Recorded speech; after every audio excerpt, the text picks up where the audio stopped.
Bonjour et bienvenue à tous. Voici l'essentiel du discours d'ouverture de Denzel Washington lors de la cérémonie des diplômés 2015 de l'université d'Hillard à la Nouvelle-Orléans aux États-Unis. Denzel Washington est un acteur de cinéma, de télévision, de théâtre, réalisateur et producteur. Ses films les plus célèbres sont Hurricane Carter, Training Day, American Gangster, Flight et Equalizer. Il a reçu 3 Golden Globes et 2 Oscars pour ses performances. Il est le deuxième Afro-Américain après Sidney Poitier à avoir remporté l'Oscar du meilleur acteur, qu'il a reçu pour son rôle dans le film Training Day de 2001. Il est décrit comme un acteur qui a fait évoluer le concept de célébrité du cinéma classique en interprétant des rôles définis par leur dignité, leur humanité et leur force intérieure. Abonnez-vous pour faire progresser la chaîne et partagez à ceux qui aimeront la vidéo. Merci et bon visionnage.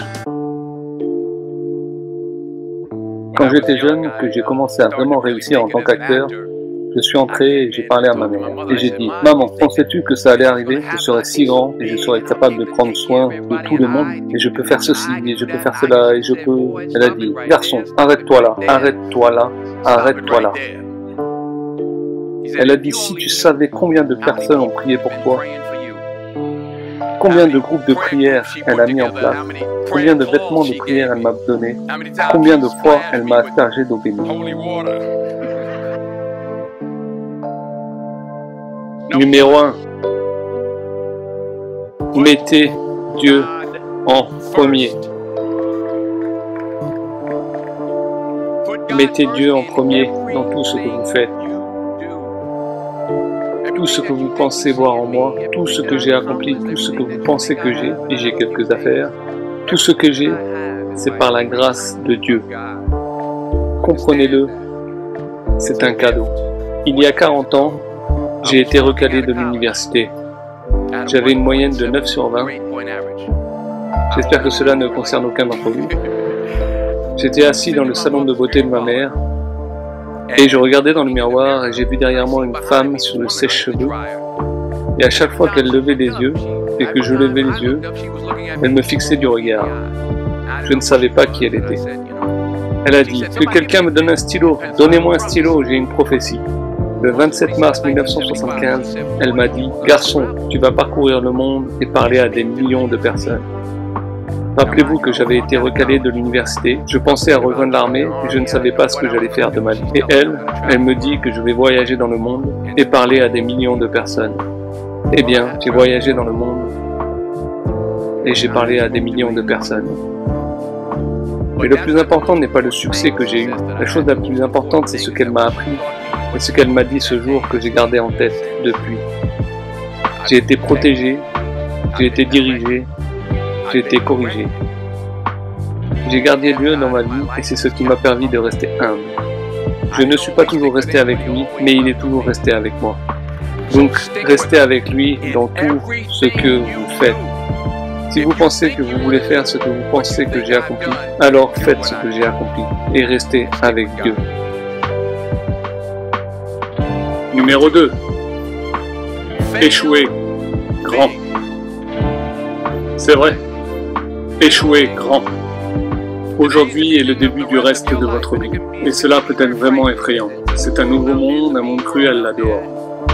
Et on ne vit qu'une fois. Donc faites ce pourquoi vous avez une réelle passion, tout ce qui vous passionne. Saisissez les opportunités, professionnellement. N'ayez pas peur d'échouer. Il y a un ancien test de QI avec 9 points. Et vous deviez dessiner 4 lignes avec un crayon en passant par ces 9 points, sans lever le crayon. La seule façon de réussir était d'innover, de sortir du cadre.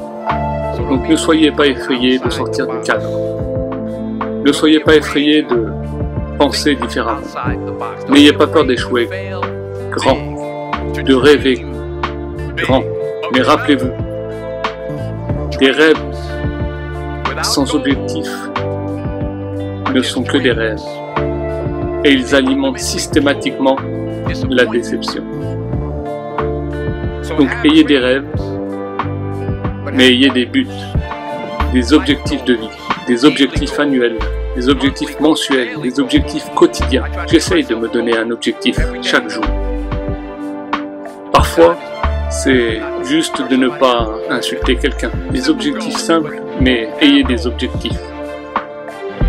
Et comprenez que pour atteindre ces objectifs, vous devez agir avec discipline et régularité. Pour atteindre vos objectifs, vous devez agir avec discipline, chose que vous avez déjà faite, et régularité. Tous les jours, pas seulement le mardi puis manquer quelques jours. Vous devez y travailler. Chaque jour, vous devez planifier. Chaque jour, vous avez entendu le dicton, la plupart des gens ne prévoient pas d'échouer, ils échouent simplement à planifier. Travailler dur fonctionne. Travailler vraiment dur. C'est ce que font les gens qui réussissent. Et dans ce monde de textes, tweets, twerk dans lequel vous grandissez, rappelez-vous que juste parce que vous en faites beaucoup plus ne signifie pas que vous obtiendrez beaucoup plus de résultats. Rappelez-vous de cela. Juste parce que vous en faites beaucoup plus ne signifie pas que vous obtiendrez beaucoup plus de résultats. Ne confondez pas le mouvement avec le progrès. Ma mère m'a dit, oui, tu peux courir sur place tout le temps sans aller nulle part. Donc continuez vos efforts, continuez d'avoir des objectifs, continuez de progresser. Numéro 3. Vous ne verrez jamais une remorque derrière un corbillard. Je répète, vous ne verrez jamais une remorque derrière un corbillard. Peu importe combien d'argent vous gagnez, vous ne pourrez pas l'emporter avec vous. Les Égyptiens ont essayé, mais ils ont été volés. C'est tout ce qu'ils ont eu. Vous ne pouvez pas l'emporter avec vous, et ce n'est pas combien vous avez, c'est ce que vous faites avec ce que vous avez. Nous avons tous des talents différents. Certains d'entre vous seront des médecins, des avocats, des scientifiques, des éducateurs, des infirmières, certains des professeurs. Ouais, ok. Certains pasteurs. La chose la plus égoïste que vous pouvez faire dans ce monde, c'est d'aider quelqu'un. Pourquoi est-ce égoïste? Parce que la gratification, la bonté qui vient à vous, la satisfaction que j'ai à aider les autres, rien n'est mieux que ça. Enfin, une ou deux choses, mais rien n'est mieux que ça. Pas les bijoux, la grande maison que j'ai, pas les voitures, mais c'est le bonheur. C'est là que se trouve le bonheur. D'aider les autres, c'est là que le succès est. D'aider les autres. Enfin, je prie pour que vous mettiez vos pantoufles loin en dessous de votre lit ce soir, afin que lorsque vous vous réveillerez le matin, vous devrez vous mettre à genoux pour les atteindre. Et puisque vous êtes là, dites merci pour la grâce, merci pour la miséricorde, merci pour la compréhension, merci pour la sagesse, merci pour les parents, merci pour l'amour, merci pour la gentillesse, merci pour l'humilité, merci pour la paix, merci pour la prospérité. Dites merci en avance pour ce qui est déjà à vous.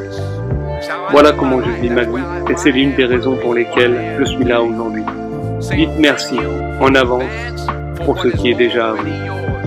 Le vrai désir dans le cœur pour quelque chose de bon et la preuve que Dieu vous a envoyé à l'avance pour vous indiquer que c'est déjà à vous. Je le répète, ce véritable désir dans le cœur, cette obsession que vous avez, peu importe ce que vous voulez faire, cette chose que vous voulez faire pour aider les autres et pour progresser et gagner de l'argent, ce désir qui vous demande, c'est la preuve que Dieu vous donne à l'avance pour vous indiquer que c'est déjà à vous. Et tout ce que vous voulez avoir de bon, vous pouvez l'avoir. Alors réclamez-le. Travaillez dur pour l'obtenir. Quand vous l'obtenez, regardez en arrière et tirez quelqu'un vers le haut. Que chacun enseigne un autre. N'aspirez pas simplement à gagner votre vie. Aspirez à faire la différence.